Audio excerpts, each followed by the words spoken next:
am going to speak in English. The only thing I can say in Danish is I love you, and I don't think that's appropriate, but I can't read. Let's see.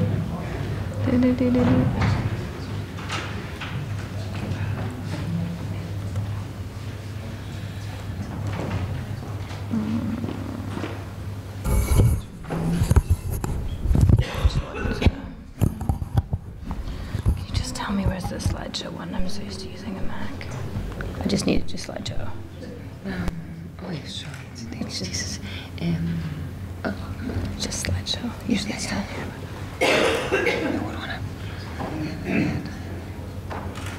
There we go. From the beginning. That one, yeah. Okay. Thank you, and I'm very happy to be here. I'm going to present on a combination of two studies that were done, one in the United States and one in Canada, that looked at the impact of fishing gear across a range of different gear types and habitats. These studies were undertaken largely because despite the large amount of scientific information and published scientific studies on the impacts of fishing gear, there is a failure generally for fisheries management to actually take the decisions based on that science. And we found that in the United States and in Canada. And I can speak mostly to the Canadian perspective, but we've merged the two studies because essentially they come up with exactly the same answers. And in Canada, we had been using the US study, which was called Shifting Gears, and we've been using that at various fisheries management meetings, and they said, oh, well, that doesn't matter, that's the United States. So we decided, well, we'll do exactly the same thing in Canada and find out if there's any difference. And we did this in 2008, and I'll give a little bit of an update on some of the progress that's happened both in the US and Canada. First of all, I'm sure I think you've heard some about some of the impacts of fishing, but I didn't understand the presentations, but there's lots of good pictures. But generally, there's fisheries have an impact on the target species. Of course, we know that. We've spent decades studying that. There's also impacts. On the physical impacts of fishing gear, which is bycatch, those species that are taken incidentally, and as well as impact on habitat and ecosystem function. So one of the things I did my PhD on was actually looking at the impacts of bottom trawling on sponges in the Northwest Atlantic, where there's huge removal of hundreds of tons of species of sponges. So we were really interested in just two issues. We were bycatch and habitat. And bycatch still remains a big problem everywhere in the world. Everything from marine mammals, seabirds, other species you don't intend to catch, invertebrates, it's across the board. It is an issue, and it depends on which fishing gear you use, as we'll find out. And the other issue is habitat. In the Northwest Atlantic, we have lots of areas of deep water corals. They've really only come to the light in the last 15 years, knowing that we actually have coral reefs and coral fields on our seafloor. And there's very little protection for them, at least there was until about 5 or 6 years ago. And these are essentially the forests of the sea. So again, the two reports I'm going to go through, one is called Shifting Gears. That was a United States report done by Lance Morgan and Ratana Chumpangdi. And Lance and Ratana also joined us in the second report called How We Fish Matters. And I do have, a few copies of the report. I left them out on the table. You can also download it from howwefishmatters.ca. So we did a three-step process. First, we did a literature review. We brought together all of the science in the peer-reviewed literature that we could find. And we also got raw data from the Department of Fisheries and Oceans and from the National Fisheries Management Service in the United States, and looked at raw data from observer information and also research surveys. We synthesized that information on habitat and bycatch. Then we had an expert workshop. What we wanted to do was bring fisheries experts together, and that included fishermen, managers, scientists, NGOs, First Nations, to really sit down and look at what the scientific literature was saying and what the information from their own fisheries was saying. We got people together over 2 days, and we got them to, first get comfortable with each other, because often they're in situations where they're in conflict. So we spent 2 days together, having nice conversations and then getting people comfortable enough to actually start sitting down and looking at the information. And we had them do a rating of the fishing gear impact. So from like what did they feel was a, you know, not a huge impact. We rated the impacts, not the gear type. So we took a little bit of the political process out of it and we said, let's just look at the impacts. Doesn't matter what the gear is. And then we did a paired comparison survey. So once we had those ratings of the different gear types, we had people, we did about 100 surveys in Canada and about, I think, 90 in the United States. And we had people just rate gear impacts on different types of species and habitats, but they didn't know the gear type. So again, we took out some of the judgment that is around fishing gear. And then we did a ranking of the bycatch. Then we put it all back in and we said, okay, let's look at what gear types those are. So just as an example, some of the data that we were able to collect, and you know, in Canada we have different fisheries that are covered with fisheries observers, but it's actually quite low in many cases. So you'll see in the pot and trap fishery, really there's very little observer coverage. In other fisheries, you know, it's up to about, you know, 10%, 15%, but we have very little that have, you know, more than 80% observer coverage. This is an example of the information that we pulled together. So we had a chart like this for every fishery that we looked at across the United States and Canada. And it lets you see where the target fishery, so in this particular fishery, in the California drift net fishery for swordfish, only 11% of the catch was target. Everything else was bycatch and non-target. Some was retained non-target, so if they would catch tuna, they would keep it. But if it was finfish or sharks, other invertebrates, they would discard it. So we did this for every single fishery that caught more than 1,000 tons across North America. Then this is what the gear impact ratings look like. So again, you'll see the impacts are on the left and the types of gear across the top. And this is all the information from the workshops that we pulled together. And you'll see that green is fairly low impact on a specific ecosystem issue, and red is fairly high. And the same exact thing in Canada. We did the same thing. So we've actually used this table a lot when we get engaged in fisheries management discussions around gear, because it's quite an objective perspective of the different types of impacts. It's also allowed us to find out where there's impacts that we didn't know about. So in the last 4 or 5 years, new data is coming to light, and we're able to update that. This is just an example of the paired comparison survey. So we had people sit down. There was about 100 different comparisons, and they just had to go through which was worse in their opinion. It was very opinion-based, but everything that led into it was science. So people just had to say, was A or B worse, A or B worse, and they didn't know which gear type it was. Same thing in Canada. So when we put together the survey results, what we found was that there was a very strong agreement between East Coast fishermen. This is the Canadian, we didn't do this exactly with the United States. So in Canada, what you find is East Coast fishermen and West Coast fishermen, fisheries managers, marine conservation professionals, so environmentalists generally, scientists, really all felt that the gear types had a similar ecological impact when they were discussing them, when they looked at them from the paired comparisons. So we see harpoon, I'm trying to see if this laser actually works. Does that work? No. So the harpoon, where we fish swordfish with harpoon in Canada still, very, very low impact, no bycatch, doesn't do anything to the seafloor. And as you go up hook and line, which is for things like cod and haddock and pollock, relatively low impact. Also, hook and line included the tuna rod and reel fishery. Purse seine, a little bit more impact, but that's a pelagic fishery. Pelagic longline, it had quite a high impact on bycatch, but no impact on habitat, so it came out fairly low. Pot and trap fisheries, midwater trawl, bottom longline started to have a larger impact because of where they fished. They fished generally in areas where there's corals because they catch fish there. Scallop dredges and hydraulic clam dredges started to have, higher up, more impact. Bottom gill nets seen as a significant impact on both habitat and bycatch, and then finally the bottom trawl. So we use this to say, we don't have to have these arguments about fishing gear. Let's make decisions based on the impacts of that gear if we want to actually do ecosystem-based management. So this is the rankings of in the Canadian and U.S. study. Essentially, you see things coming out pretty much the same. There are some gear type differences. There's no harpoon fishery in the United States, for example. So there's a few gear differences, but overall, you get the same rankings of, the impact of these fishing gears. So in North America, from our 2 studies, we find that the most destructive fishing practices are bottom-tending gears, bottom trawls, bottom gill nets, and dredges.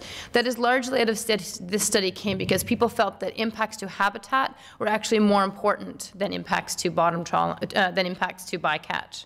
And this is something that's in the scientific literature. It's not rocket science. There's also consensus, and this was the most important thing for us coming out of these studies, was that there's consensus between fishermen, scientists, managers, and conservation professionals on gear impacts. And so, in theory, we should be able to move forward on some more, common sense management, fisheries management based on gear type. And the workshop and survey participants, which I just mentioned, also considered habitat damage was more important than bycatch and discards. And essentially that came from the feeling that when you damage habitat, it takes a very long time to recover, whereas some bycatch species may take less time, or there's more bycatch, they're more evenly distributed in the environment. So when your habitat it doesn't move. So when you destroy it, it can take centuries sometimes. So one of the recommendations that have come out of this is gear substitution. So when you have a fisheries management decision about where you're allocating quota and to what type of gear, you can say, let's actually mitigate bycatch by allowing the low impact gear to catch more fish, to have more quota. We haven't been successful in getting that to happen yet, but we're working on it. So in Canada right now, harpoon has the lowest gear impact, but yet the license holders only have 10% of the quota, and that's based on how they allocated quota when they were going to a catch share or ITQ system, and they allocated it based on who had the most history. But of course, the longliners had the most history because they had way more effort. So the harpooners got have very little quota, but they have no bycatch and no habitat impact. And where this starts to come into play is when we look at sustainable seafood purchasing and who's got market access. The long line, on the other hand, has 77 license holders, has 90% of the quota, and the bycatch includes leatherback and loggerhead turtles, poor bugle shark, shortfin mako, blue shark, white shark, tiger shark, and white and blue marlin and bluefin tuna. Many of these are either endangered species in Canada or recommended to be listed as endangered by our scientists. But right now, the decision making is not, it doesn't take this into consideration. Another example of where gear substitution can make a big difference is in the California spot pond fishery. Bottom trawls are the biggest fishery right now, but the fishery was closed and then converted to traps, and they essentially, where they did that, they reduced it incredibly. The bycatch was reduced by 21 times when they switched to trap, and there was severe habitat impact as well. So the shrimp fishery is one where you can actually get it both because it's a bottom trawl fishery that also has large bycatch. The trap fishery, the bycatch weight ratio was 0.7 pounds of fish for every 1 pound as opposed to 1.5 pounds for every 1 in trawl. And really, the trap fishery does sit on the bottom, but it doesn't drag, it doesn't move, so it has limited impact on corals and sponges. So there's been some progress in area-based management, largely in the United States, a little bit in Canada, and some outside on the high seas. I'll just go through a few examples. This is just to show you what we are looking at, what we're trying to protect.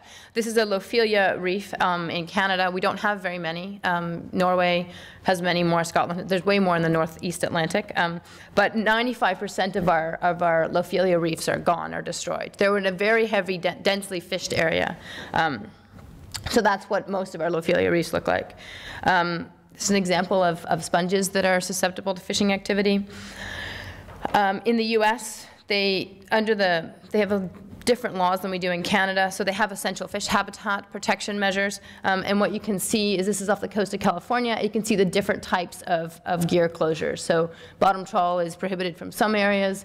Bottom trawl gear other than demersal seine is prohibited. Bottom contact gear is prohibited. So they've really looked at a zoning aspect in terms of their gear impacts. Another example off of Washington State, The brown areas are areas where they have closed to bottom trawling, and then you can see the effort outside of that. Really, fishing tends to happen in concentrated areas and in concentrated periods of time. And these are new areas that are under review for closure, the areas in yellow. And Alaska has essentially frozen the footprint of its bottom trawl fleet. So you'll see this area right here I'm just going to highlight. All of the areas blocked off in black are now closed to bottom trawling. And you can see where the fishing effort overlaps with deep sea coral density. In the southeastern United States, off North Carolina, these are the Oculina coral. Again, same thing as in Canada, where there's fish, where there's live coral, and there's not much when there's just rubble.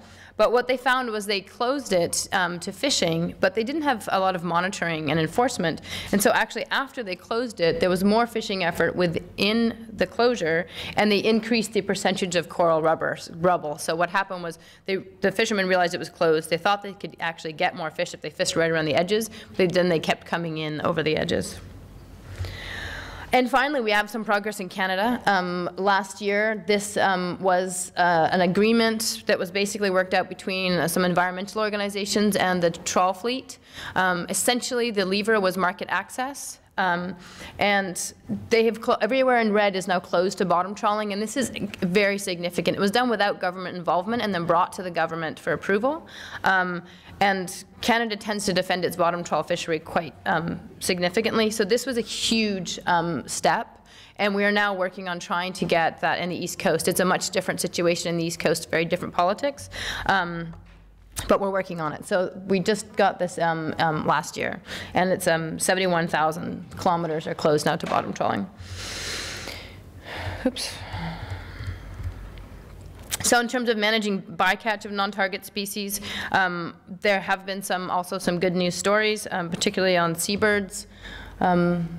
These are long lines, pelagic long lines, and you can see the seabirds come because they want to eat the bait. Basically, when they put in streamer lines for seabirds, there was a significant decrease between 1996 and 2000 to when they implemented them in 2000. And you can see that the larger bars are before they implemented just some gear modification, really. It wasn't changing in where they were fishing, just how they were fishing. The other thing we've been working on is really trying to reduce sea turtle bycatch in pelagic longlines, which can be achieved through changing hooks. It can also be achieved by time area closures. We're experimenting now in Canada with changing hooks and having detangling kits. It's not working so well. It's working better in the United States, where they actually they have regulations. In Canada, it's voluntary.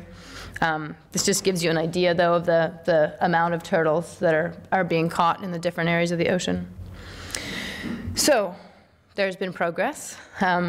We have seen gear substitution, and there's growing evidence for gear switching. It works where there are alternative gears and other incentives. And those other incentives, in many cases, are coming from the marketplace.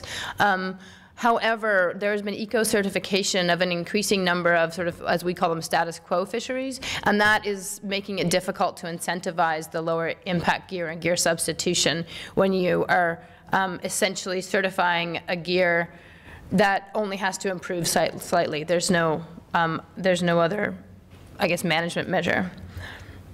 Habitat protection, the United States is doing really well. About 2/3 actually of federal waters are off limits to bottom trawling. In Canada, we're getting there very slowly, but these are being incorporated. And again, enforcement and monitoring are the challenge, but that's getting better with electronic monitoring of fishing vessels. Bycatch reduction efforts are working, but mortality can be very high in certain fisheries. One of the things we've been advocating for, one, is a policy in Canada for bycatch. We still don't have a bycatch policy, but also looking at time area closures and looking very closely at fishermen's behavior, because they know what they target when, and if they try not to catch things, they can actually do a pretty good job. And this is not related to these studies per se, but largely related to the United Nations General Assembly resolution in 2006. It's called Resolution 6105.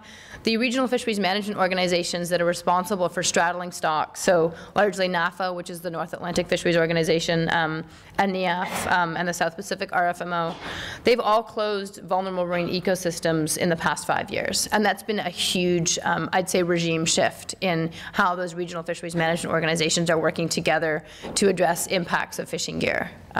And that had nothing to do with these studies. And I think we're not gonna have questions, we're gonna do a panel discussion.